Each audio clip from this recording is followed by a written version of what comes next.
یہ وہ بت تھے جسے لوگوں نے اپنے ہاتھوں سے نہیں تراشا، بلکہ یہ جیتے جاگتے حقیقی انسان تھے۔ انہوں نے خانہ کعبہ کے اندر ایسا کیا جرم کیا تھا کہ جس کی وجہ سے اللہ نے انہیں ایسا خوفناک عذاب دیا جو آنے والوں کے لیے عبرت کا نشان بن گیا۔ جب سے خانہ کعبہ تعمیر ہوا تب سے لے کر اب تک جس نے بھی بیت اللہ کی بے حرمتی کی یا بے حرمتی کرنے کی کوشش کی تو اللہ نے اس کا وہ حشر کیا کہ رہتی دنیا تک عبرت کا نشان بن کر رہ گیا، پھر چاہے وہ دنیا کا طاقتور بادشاہ ابرہہ اور اس کے ہاتھیوں کا لشکر ہی کیوں نہ ہو۔ اس کے علاوہ بھی تاریخ میں کئی ایسے واقعات ملتے ہیں کہ جنہوں نے خانہ کعبہ کی بے حرمتی کی اور اللہ نے ان کو دردناک عذاب دے کر تباہ کر دیا۔ اس کی ایک مثال اصاف و نائلہ ہے۔ اصاف بن یالا اور نائلہ بنت زید دراصل قبیلہ بنی جرہم کے ایک مرد و زن تھے۔ نائلہ ایک خوبصورت اور حسین لڑکی تھی جو اپنے قبیلہ میں یمن کے کسی علاقے میں رہا کرتی تھی۔ یہ خوبصورت حسینہ بنی جرہم میں اپنے حسن کی نمائش کیا کرتی تھی۔ وہ فحش لباس پہن کر گھر سے نکلتی تھی اور قبیلے کے نوجوان اس کے پیچھے پیچھے چلتے تھے۔ ہر کوئی اسے تعلقات کا خواہش مند تھا۔ انہی لوگوں میں قبیلے کے سردار کا بیٹا بھی شامل تھا جس کا نام اصاف بن یالا تھا۔ اصاف اور نائلہ آپس میں محبت کر بیٹھے اور یہ محبت بہت ہی جلد خباثت میں بدل گئی۔ جب ان کے گھر والوں کو اس کا علم ہوا تو وہ ان کے خلاف ہو گئے، جس کی وجہ سے ان کے ملنے پر پابندی لگا دی گئی۔ ایک دفعہ کا واقعہ ہے کہ بنی جرہم کا ایک قافلہ حج کرنے کے لیے مکہ کے لیے روانہ ہوا تو یہ دونوں بھی اس قافلے کے ساتھ حج کرنے کے لیے چل دیے۔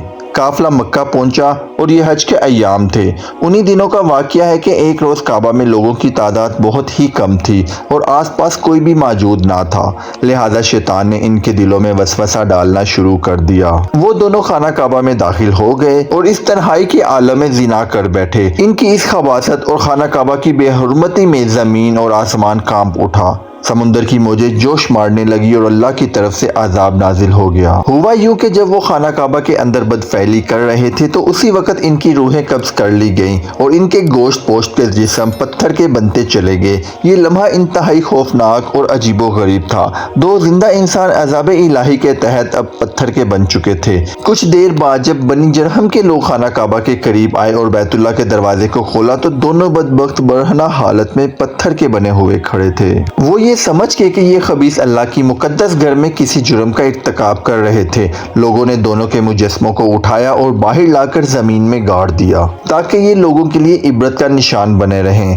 کچھ دن گزرنے کے بعد مکہ کے لوگوں نے اصاف کے بت کو اٹھا کر صفا کے مقام پر رکھ دیا اور نائلہ کے بت کو اٹھا کر مروہ کے مقام پر رکھ دیا۔ صفا اور مروہ دراصل دو پہاڑیاں ہیں جو حرم کعبہ کے بالکل قریب ہے، اسی لیے زمانہ قدیم سے ہی یہ دونوں پہاڑیاں بہت مقدس جانی جاتی ہیں اور حاجی ان پر بڑے احترام اور جذبہ عقیدت کے ساتھ طواف کرتے تھے۔ جب اصاف اور نائلہ کے بت کو صفا اور مروہ پر رکھا گیا تو یہ تجویز دی گئی کہ جو شخص بھی صفا مروہ پر جائے وہ ان دونوں بتوں کو ایک ایک جوتا مارے۔ ایک دو نسلوں تک یہ عمل جاری رہا، پھر لوگوں نے انہیں جوتے کی بجائے تھپڑ مارنا شروع کر دیے اور کچھ نسلوں بعد لوگ انہیں صرف ہاتھ لگایا کرتے تھے۔ اسی طرح وقت گزرنے کے ساتھ ساتھ لوگ ان سے عبرت حاصل کرنا کم اور ان کی تعظیم زیادہ کرنے لگے، یہاں تک کہ ایک وقت ایسا آیا کہ عربوں نے جاہلیت کی بنا پر ان کو محبت کی علامت قرار دینا شروع کر دیا اور قبیلوں میں ان دونوں کے عشق کی داستانوں کو فخر سے بیان کیا جانے لگا۔ آہستہ آہستہ یہ محبت کی دیوی اور دیوتا قرار پائے۔ 5ویں صدی تک اصاف اور نائلہ کے اس بت کو عربوں کے بڑے بتوں میں شمار کیا جانے لگا جن کے آگے لوگ سجدہ کرتے تھے اور قربانی بھی چڑھاتے تھے۔ حضرت زید بن حارث رضی اللہ تعالی عنہ بیان کرتے ہیں کہ زمانہ جاہلیت میں جب مشرکین مکہ بیت اللہ کا طواف کرتے تھے تو اصاف اور نائلہ کے اس بت کو چھوتے تھے۔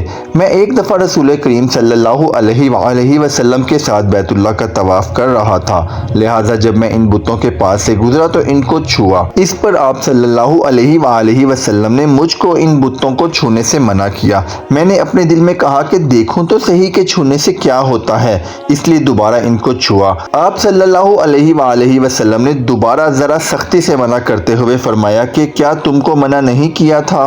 حضرت زید فرماتے ہیں کہ اللہ کی قسم اس کے بعد کبھی کسی بت کو میں نے ہاتھ نہیں لگایا اور میں قسم کھا کر کہتا ہوں کہ نبی کریم صلی اللہ علیہ وآلہ وسلم نے بھی کبھی کسی بت کو نہیں چھوا تھا، یہاں تک کہ اللہ نے آپ کو نبوت عطا فرما دی اور آپ پر وحی نازل ہونے لگی۔ 10 ہجری میں جب اللہ نے عرب میں دین اسلام کو غالب کیا اور محمد صلی اللہ علیہ وآلہ وسلم نے مکہ فتح کیا تو آپ فتح کے بعد حرم شریف میں داخل ہوئے اور آپ نے حضرت علی کے ساتھ مل کر تمام چھوٹے بڑے بتوں کو توڑ دیا۔ آپ بت توڑتے جاتے اور یہ فرماتے جاتے کہ حق آ گیا اور باطل مٹ گیا۔ بے شک باطل نے مٹ جانا ہی تھا، یہاں تک کہ خانہ کعبہ تمام بتوں سے پاک ہو گیا۔ پھر آپ صفا اور مروہ پر تشریف لے گئے اور اوصاف و نائلہ کے اس بت کو اپنے مقدس ہاتھوں سے توڑ ڈالا۔